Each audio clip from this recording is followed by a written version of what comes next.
배원선 형제님의 미래 시대를 사는 기독교인이라는 제목으로 담화가 있겠습니다. 예, 배원선 형제님.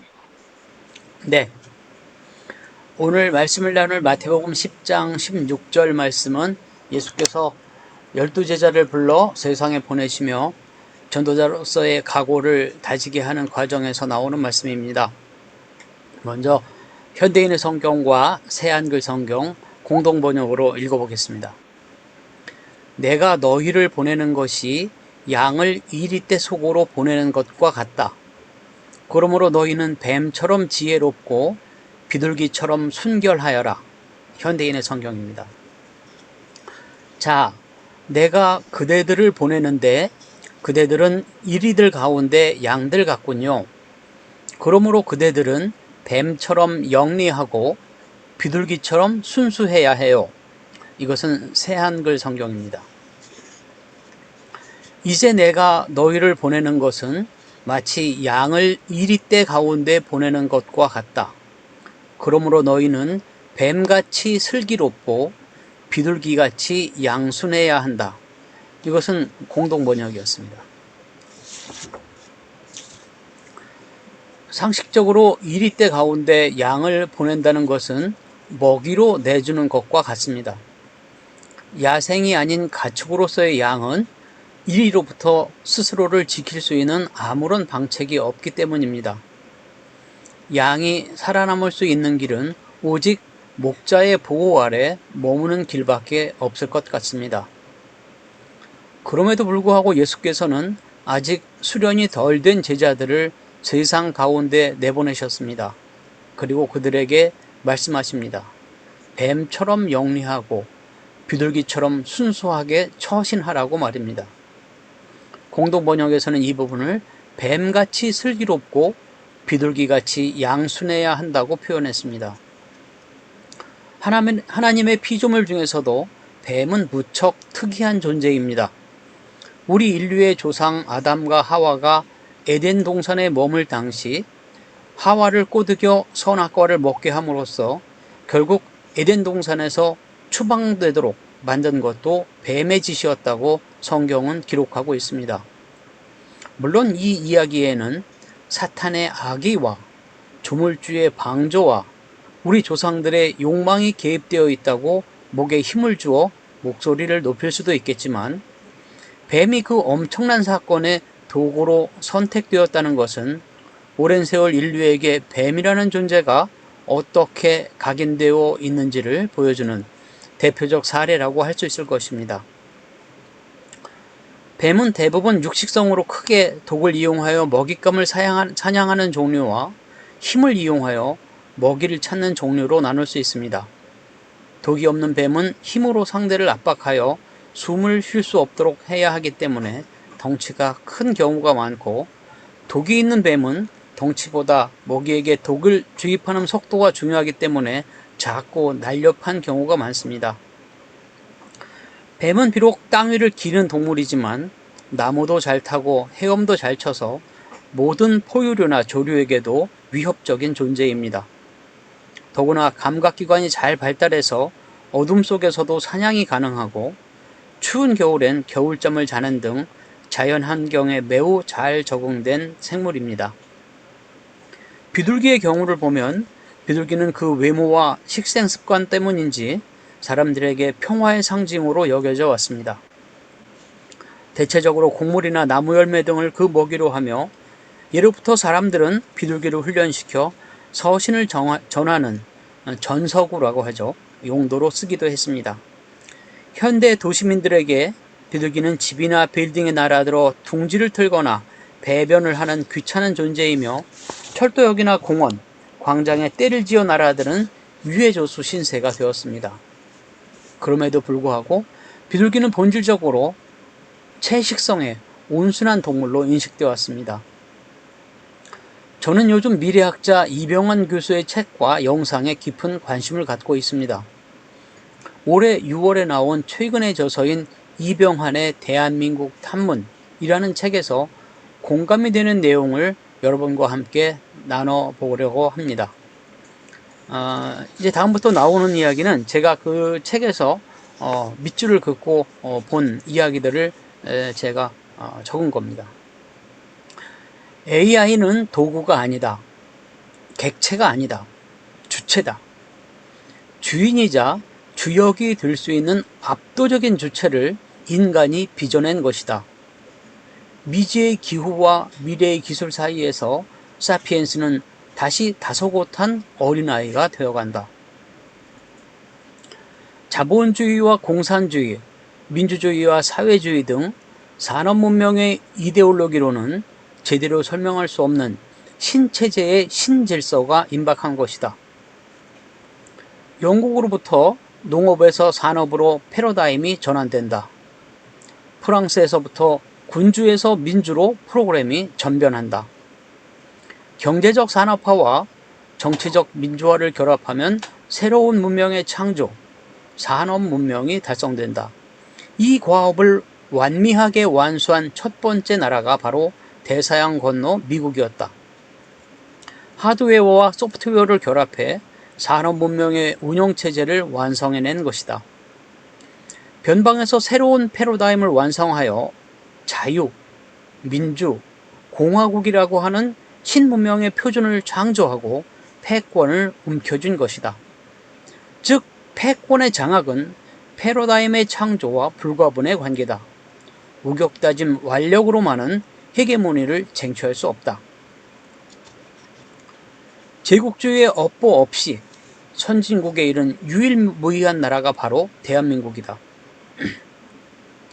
미국이 영국의 식민지에서 벗어나 산업문명의 표준을 만들어갔던 것처럼 한국도 미국의 동맹국에서 자립해 디지털 문명의 패러다임을 창출해 나가야 한다.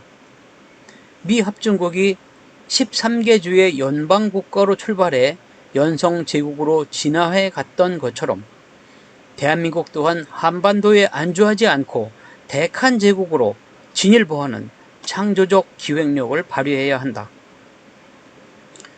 남한과 북조선의 양국체제로 상상력을 한반도에 가두는 것이 아니라 21세기의 USA, United States of Asia를 꿈꾸어야 하는 것이다.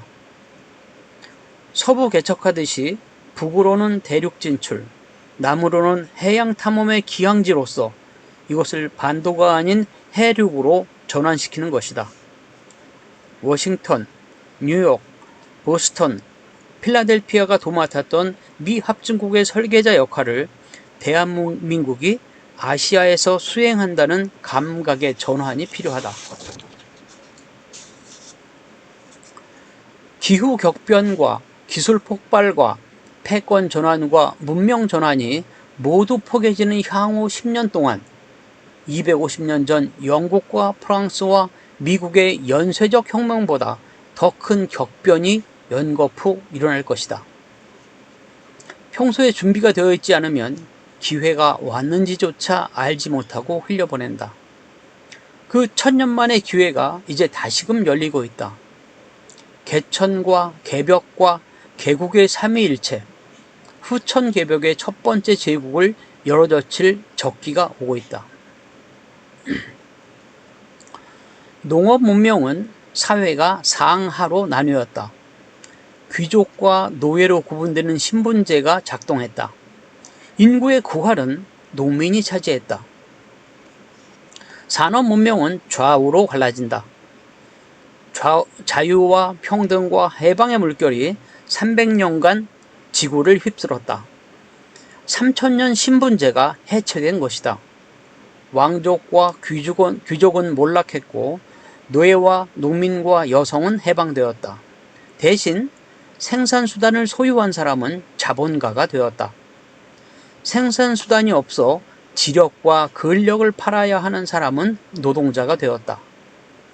노동자를 대변하는 세력을 진보 좌파라 했고 자본가를 대의하는 진영은 보수 우파라 했다.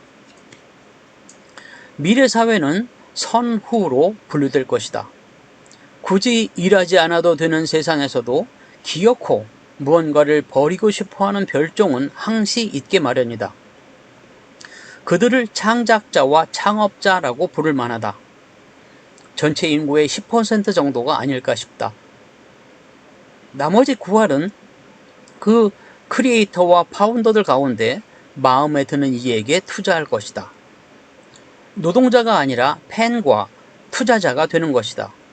그래야 생산의 과실을 나누어 가질 수 있다. 즉, 디지털 문명의 사회의 구성은 창업자와 투자자, 창작가와 팬덤으로 분화한다.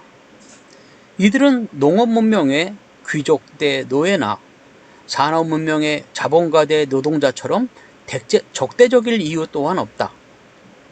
윈윈하는 선순환, 상생의 관계를 형성할 수 있다. 다시 처음으로 돌아가 보겠습니다. 예수님께서 택하신 12제자는 각자 다양한 삶의 배경을 갖고 있었습니다. 하지만 만화나 영화에 나오는 독수리 오영재나 지구수비대처럼 특출한 능력을 가진 초인간적인 존재들은 아니었습니다. 당시 주변에서 흔히 볼 수 있었던 현장형 보통 사람들이었습니다. 대표적으로 마태의 경우 식민지 상황에서 로마 제국의 세금 징수에 협조하는 말단 일꾼이었고, 혈기 넘치는 유다는 제국주의에 불만이 많았던 열심당원이었던 것으로 추측됩니다. 베드로를 비롯한 여러 제자들은 갈릴리 호수에서 고기를 잡아 생계를 잇는 어부였다고 되어 있습니다. 그렇다고 해서 일부러 지질이 못난 사람들을 모아놓은 것은 아니었고, 예수께서 이 땅에 내려오셔서 복음을 전파하기 시작하던 당시 유대 땅에서 흔히 접할 수 있었던 보통 사람들 중에서 선발된 것으로 보입니다. 그래서 저는 예수님의 이 당부 말씀이 시대와 공간을 뛰어넘어 21세기 대한민국에서 기독교도로 살고 있는 우리 개인들에게도 해당하는 말씀이라고 믿고 싶습니다.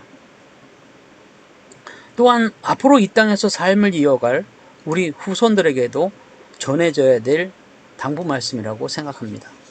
네, 여기까지입니다. 이병한 저자입니까? 저자가 이병한?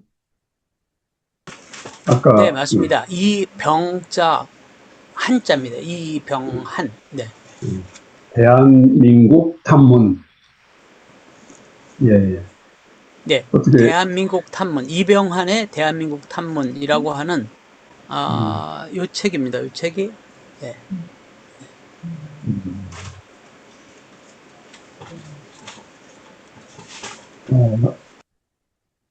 어떻게 해서 이 책을 좀 읽게 됐는가 잠시 설명을 드려도 괜찮을까요? 오늘.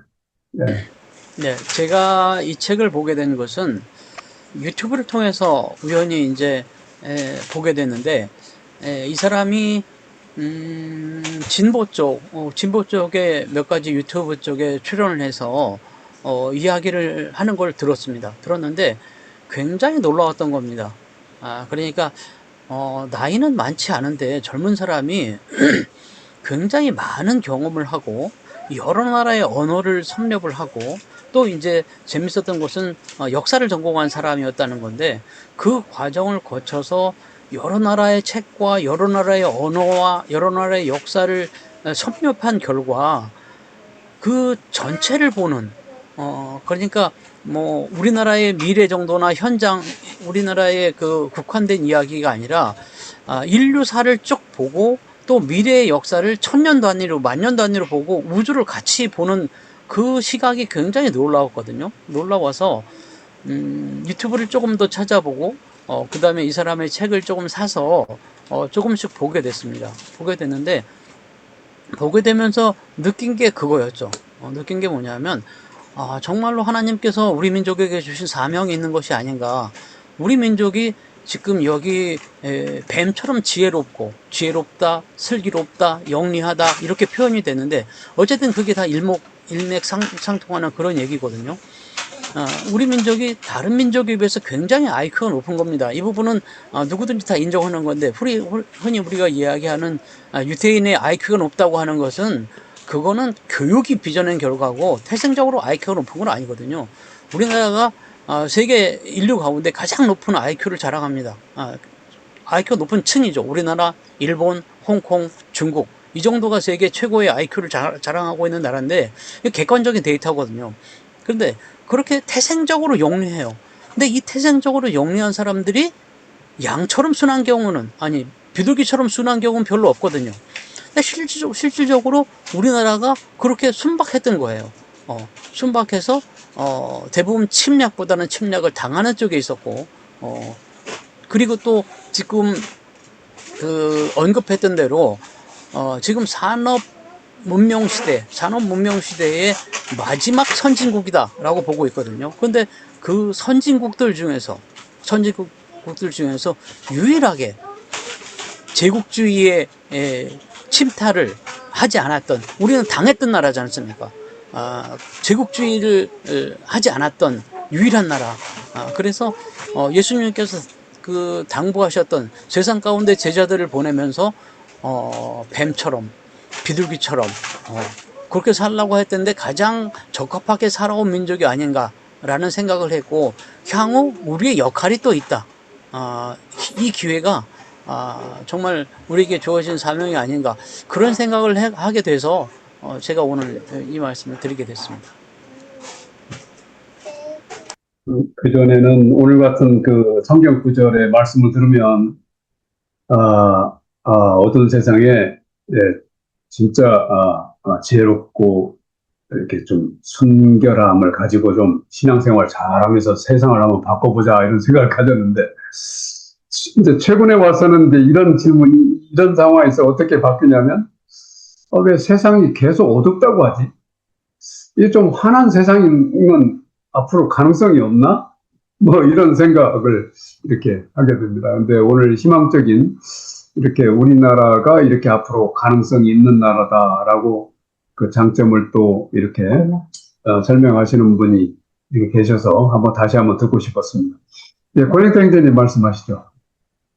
예, 제가 아주 그 재미있는 책을 다룬, 그 주제를 다룬 책을 소개를 하셔가지고, 사실 제가 이거 좀, 말을 좀, 할 필요가 있는 것 같은데, 이제 제가 좀 반농담으로 이야기를 합니다.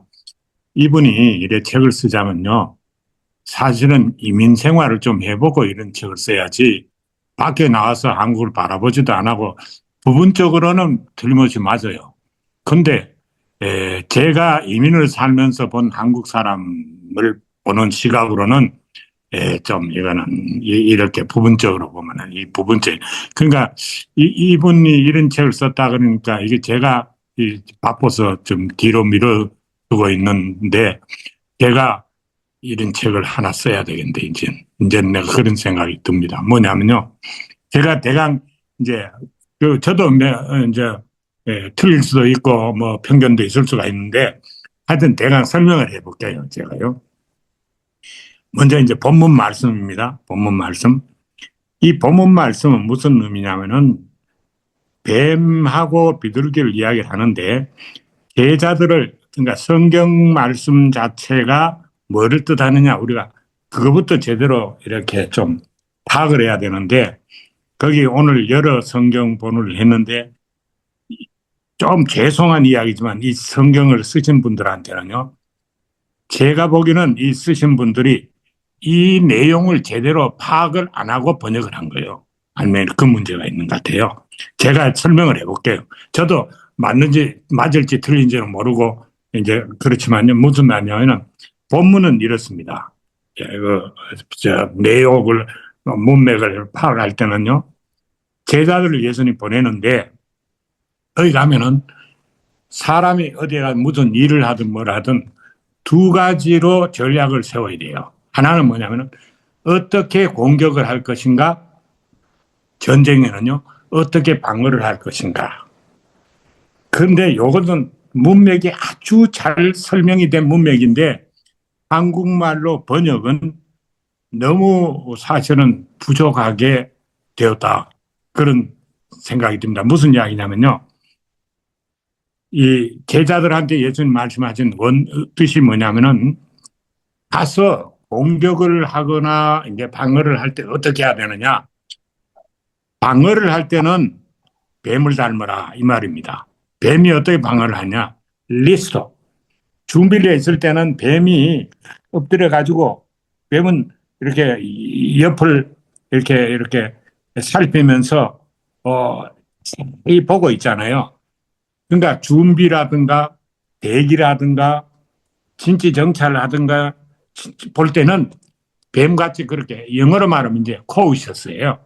주의 깊게 보고 탁 이제 방어를 한다는 거죠. 그다음에 공격은 어떻게 해야 되느냐? 공격은 비둘기같이 해야 된다. 그 비둘기란 말은요. 비둘기는 원래 공격하는 동물이 아니에요. 비둘기는 젠틀한 동물이에요. 남을 공격하는 것이 아니고 순수하다, 순수해. 그러니까 peaceful dove라 그러잖아요. 영어는 비둘기가 평화의 비둘기 그 말 하잖아요. 비둘기처럼 공격하지 말고 평화롭게 순결하게 이래야지 어디 가지고 공격한다고 싸우고 그 짓 하지 말고 굉장히 젠틀하게 순수하게 그래. 그러니까 뱀과 비둘기를 공격할 때는 비둘기처럼 공격하는 것이 아니라 순결하게 순수하게 양순하라 이거죠.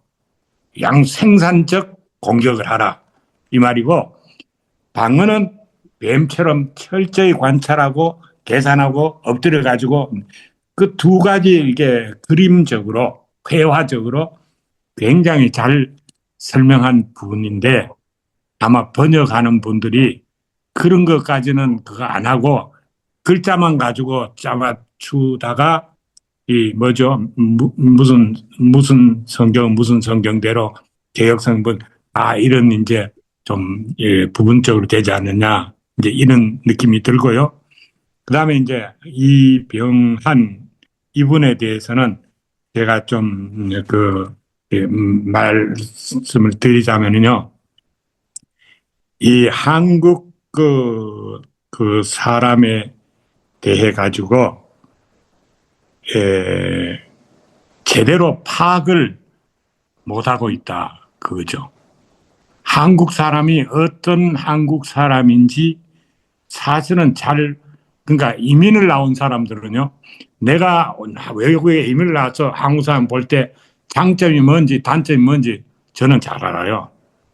근데 이분은 아마 한국 안에 있으니까 그저 한국의 그 안에서의 그 생각 속에서 한국 사람을 파악하고 거기에 대해서 대책을 그냥 생각한 정도가 아니겠는가.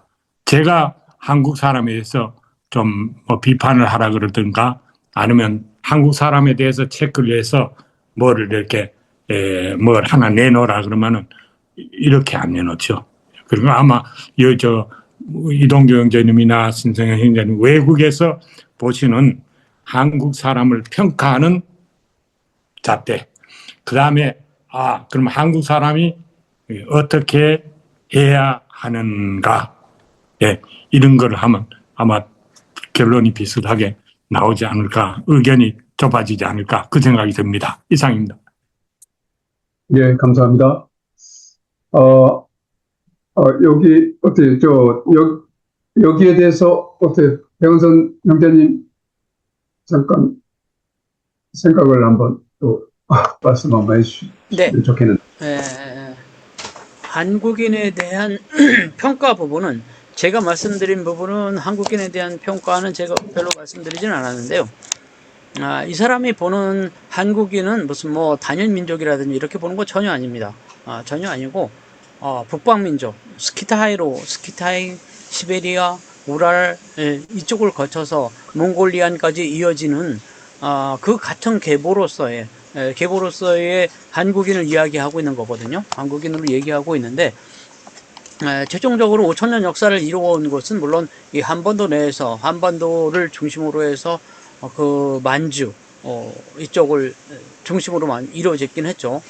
그래서 어떤 한국인이 어떻게 만들어졌나 이런 부분에 대해서는 오히려 지금 홍대선이라고 하는 작가 이 사람이 거기에 대해서 집중적으로 책을 냈기 때문에 그 책을 보시고서 만약에 동의하는지 동의하지 않는지에 대해서 말씀하시면 제가 이제 납득이 될 것 같고요.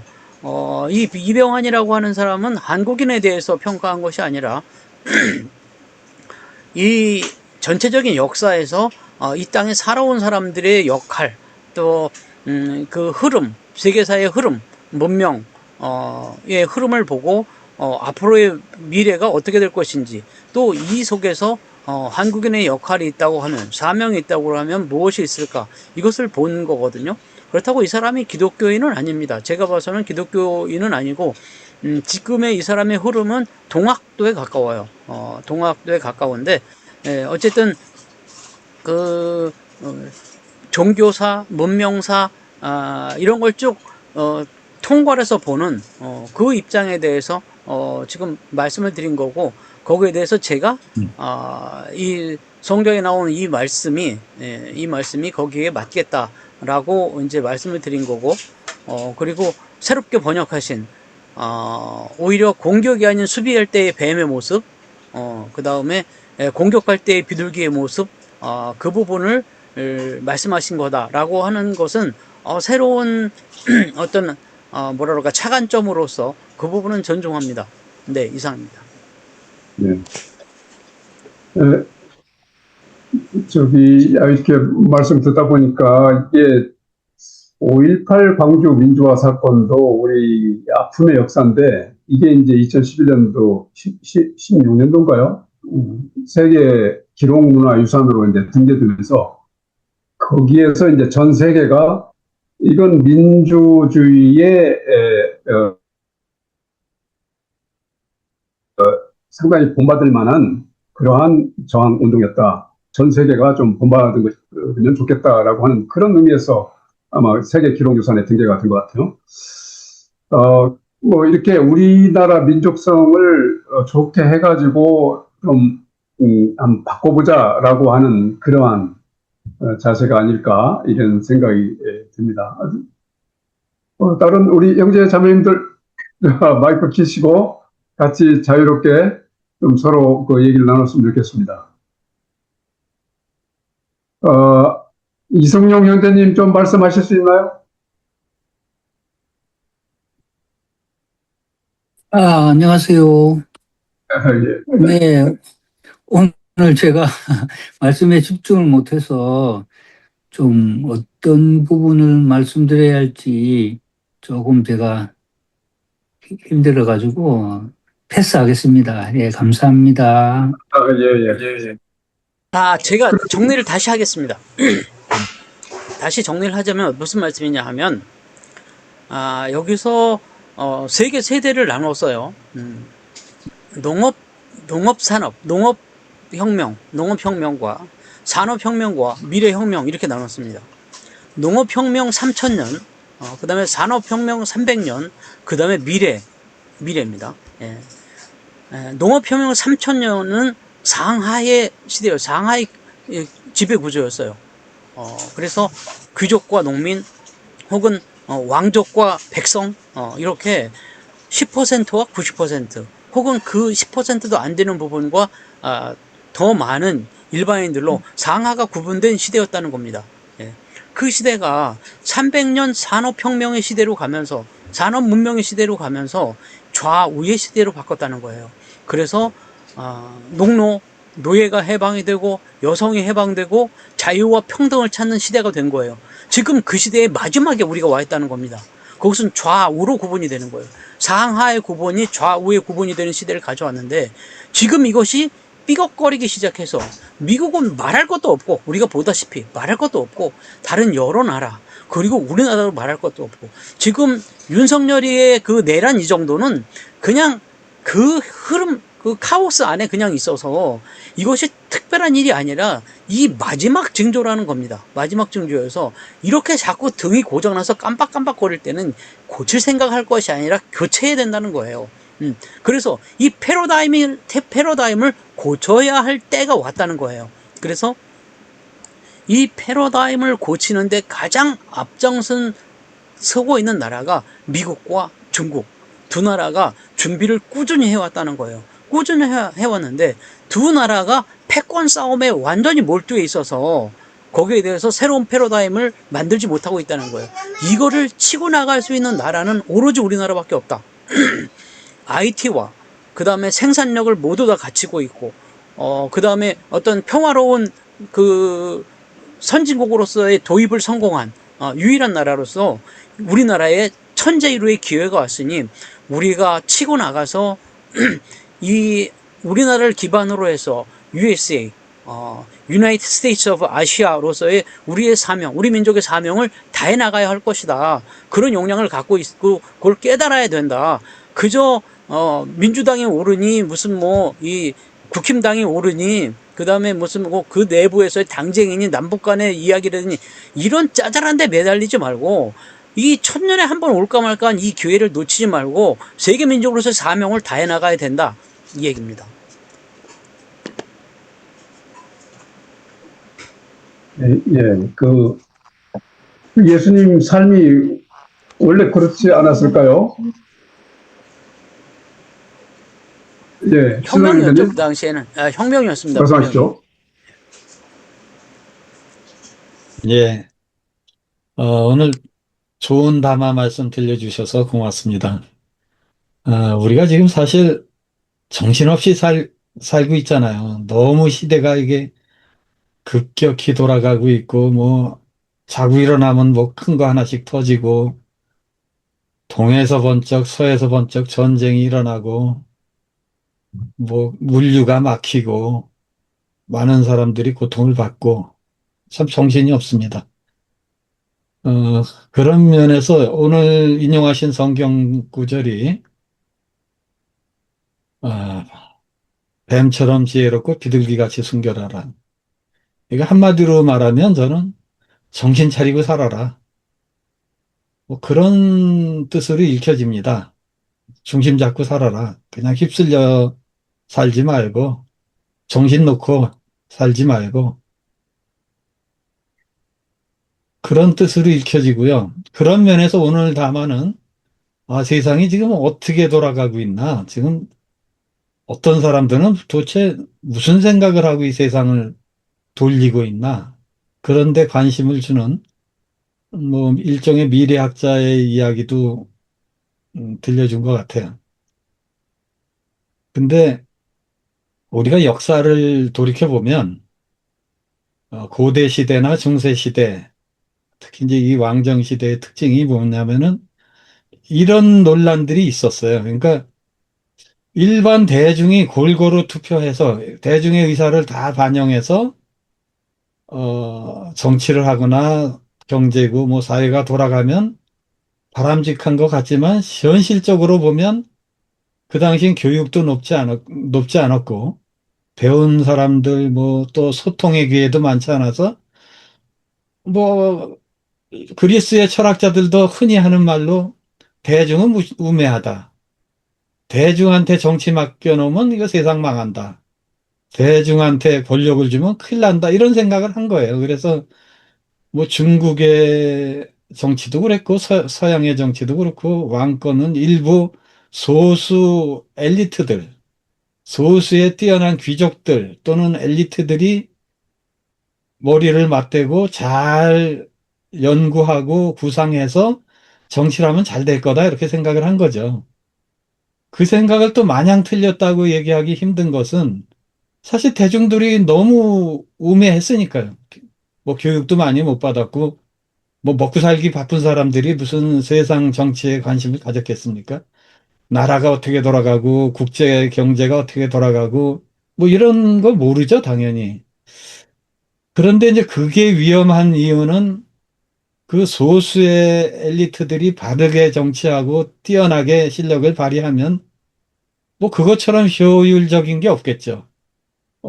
공부 못하는 10,000명보다 공부 잘하는 10명이 효율성에서는 더 뛰어나니까.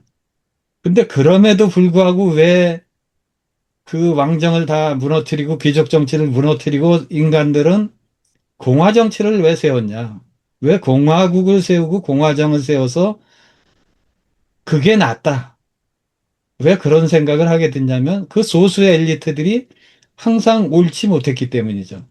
옳을 때도 있지만 옳지 못할 때가 많거든요.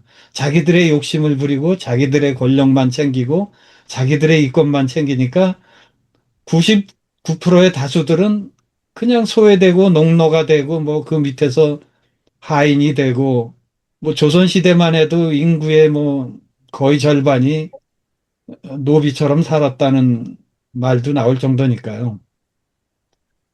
그런데 지금 공화정의 시대가 됐는데 또 한 번 문제가 생기고 있는 거예요, 지금. 현대판에도 그와 비슷한 문제를 겪고 있습니다. 교육을 예전보다 많이 받았지만 또 정보와 소통도 예전보다 훨씬 좋아졌지만은 아직도 일부 소수들의 권력자나 엘리트들이 얼마든지 정보를 독점하고 그것을 자본으로 장악해서 정보를 왜곡할 수도 있고 세뇌할 수도 있고 얼마든지 월권을 할 수 있는 거예요. 그러니까 지지자가 단 20%, 30%만 돼도 권력을 잡을 수가 있는 거예요. 나머지 한 20, 30%만 더 세뇌하거나 그것을 돈으로 뭐 매수하든 어떤 식이든 이게 가능해진 거예요. 그래서 지구상에 지금 200여 개의 나라가 있지만 제대로 이 대중들의 그 의사에 따라서 바람직한 민주주의를 하는 나라를 꼽아라 그러면은 진짜 뭐 열 손가락이 될까 말까 할 정도로 겉으로 멀쩡해 보이는 자본주의 국가, 민주주의 국가도 그 내실을 파보면 소수의 그 자본과 권력과 엘리트들이 겉으로는 민주주의를 가장하고 있지만 실제적으로는 동물왕국 같은 그 동물농장, 조지 오웰의 동물농장 같은 이런 세상으로 가고 있다는 거죠. 상당 부분. 이건 그냥 현실적인 얘기입니다. 부정적으로 얘기하는 게 아니고. 그나마 더 한심한 것은 일부 제3세계는 겉으로라도 민주주의를 못하는 거예요. 그냥 아주 세계의 반 이상은 그냥 대놓고 독재 국가입니다. 전제 국가고 전체주의 국가고. 그러니까 참 슬픈 일이죠.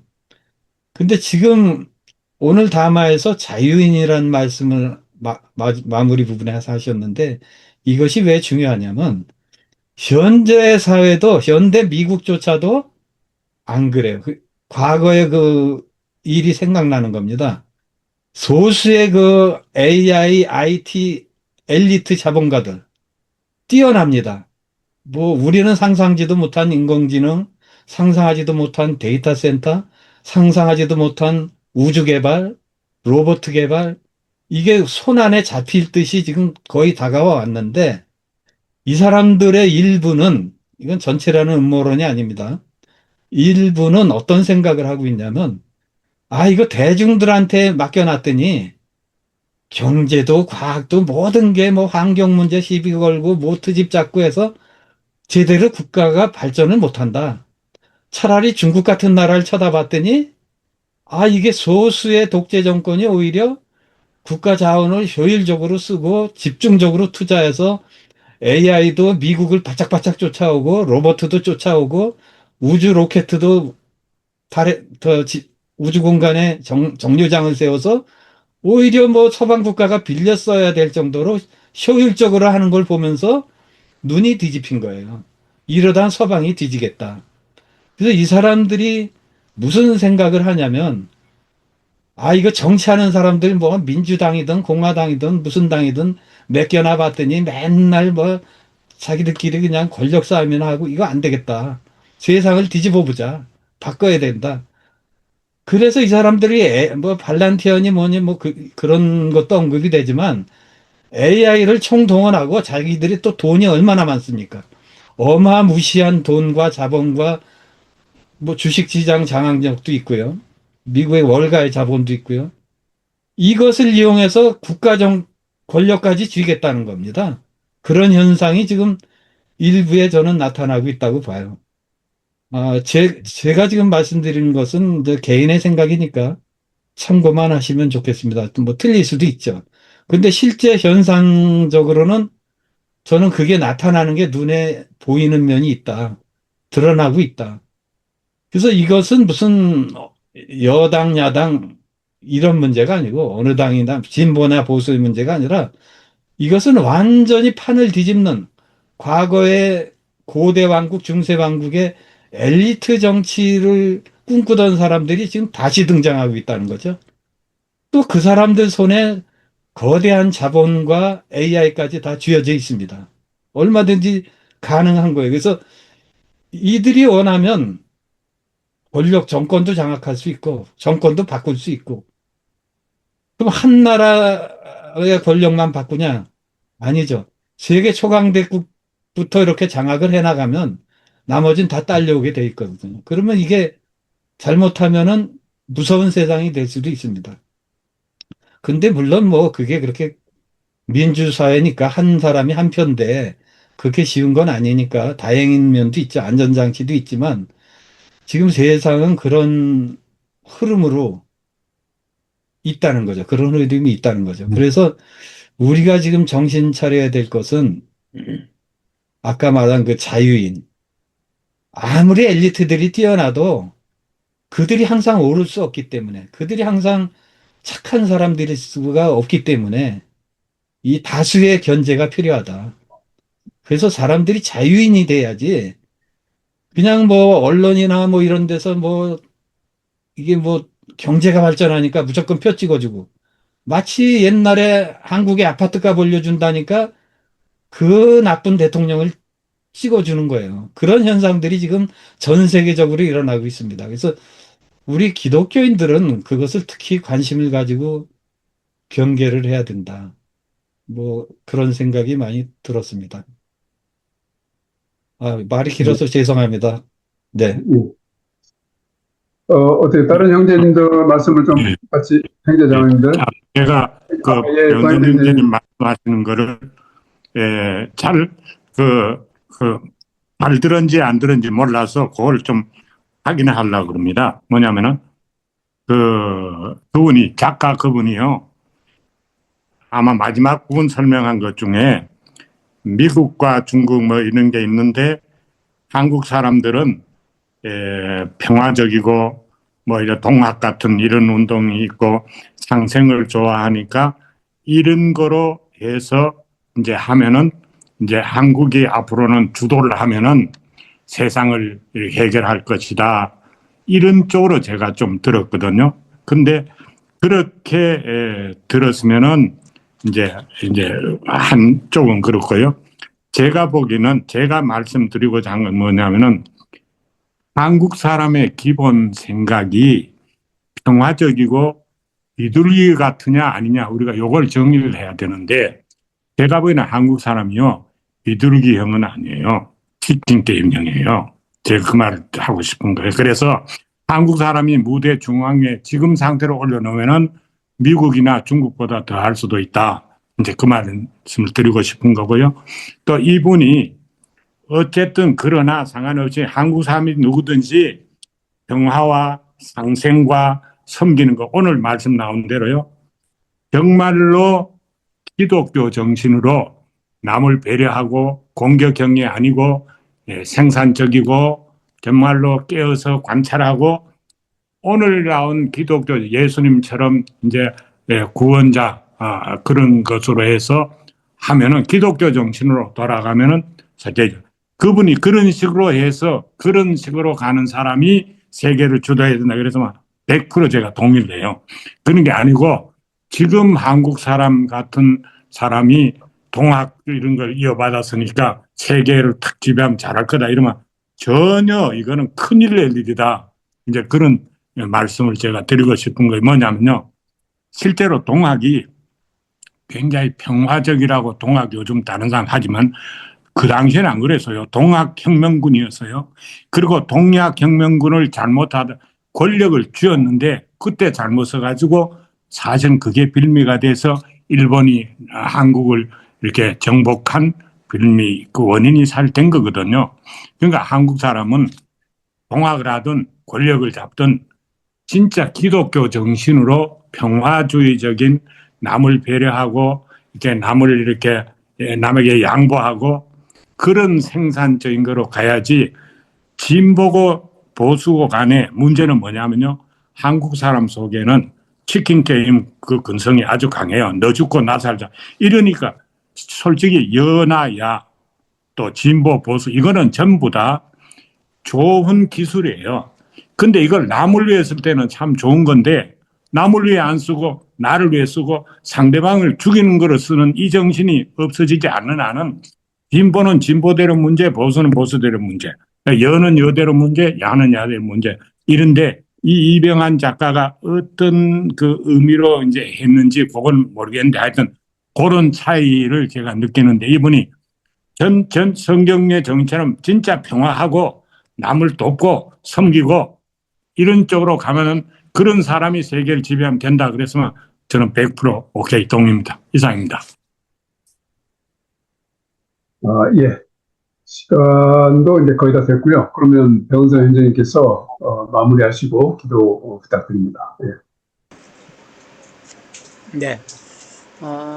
제가 이제 그 신성란 형제님 말씀하신 그 부분, 그 부분이 굉장히 이병헌 작가가 깊게 다룬 부분입니다. 그래서 이 사람이 이제 시리즈물로 최근에 3권의 책을 냈는데 하나가 아메리카 탐문, 또 하나가 차이나 탐문, 그리고 마지막이 지금 이 대한민국 탐문이거든요.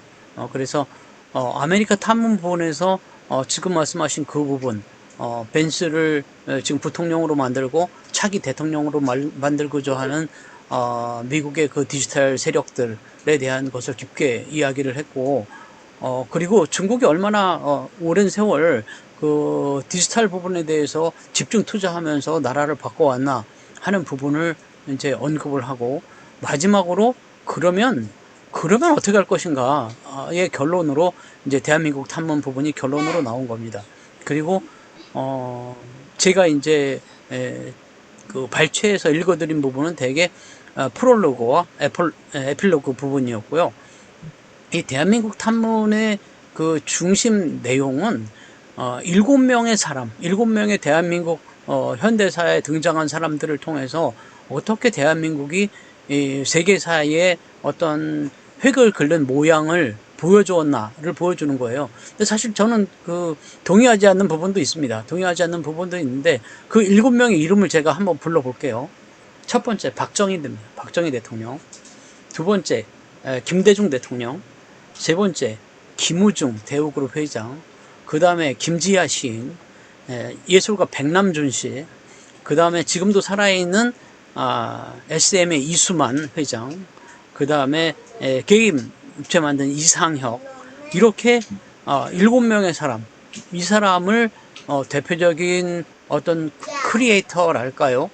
자기 주장에 걸맞는 대한민국의 위상을 만들어 나간 설계했던 사람으로 잡고 있습니다. 잡고 있어서 제가 이제 설명이 부족해서 그런지는 모르겠어요. 설명이 부족한지는 모르지만 어쨌든 이 사람이 이야기하고 있는 것은 인류사를 쭉 보면서 흐름이 요렇게 매듭지어졌고 지금이 굉장한 변혁기에 와 있어서 새로운 디지털 문명의 시대를 지금 앞두고 있는데 여기에 대해서 우리 대한민국에 해야 될 역할이 분명히 있으니 그야말로 쓰잘데기 없는데 아웅다웅 아둥바둥 하지 말고 큰 일을 도모해서 우리 사명을 다해 나가자. 뭐 이런 내용입니다. 이런 내용이어서 조금 관심 있는 분들은 이분 책을 좀 더 보시는 방법도 있고, 아니면 이분이 유튜브에서 여러 군데 나와서 여러 가지 이야기를 하고 있으니까 그 이야기를 들어보셔도 좋을 것 같습니다. 저는 그거를 기독교라고 하는 종교에 한정해서 묶어둘 필요도 전혀 없다고 생각하고, 그것을 국뽕이라고도 볼 수 있고, 여러 가지 모습으로 여러 가지 방향으로 볼 수는 있는데, 어쨌든 이렇게 세상을 보는 눈도 있다는 것, 그 정도로 참고하셔도 좋을 거라고 생각이 듭니다.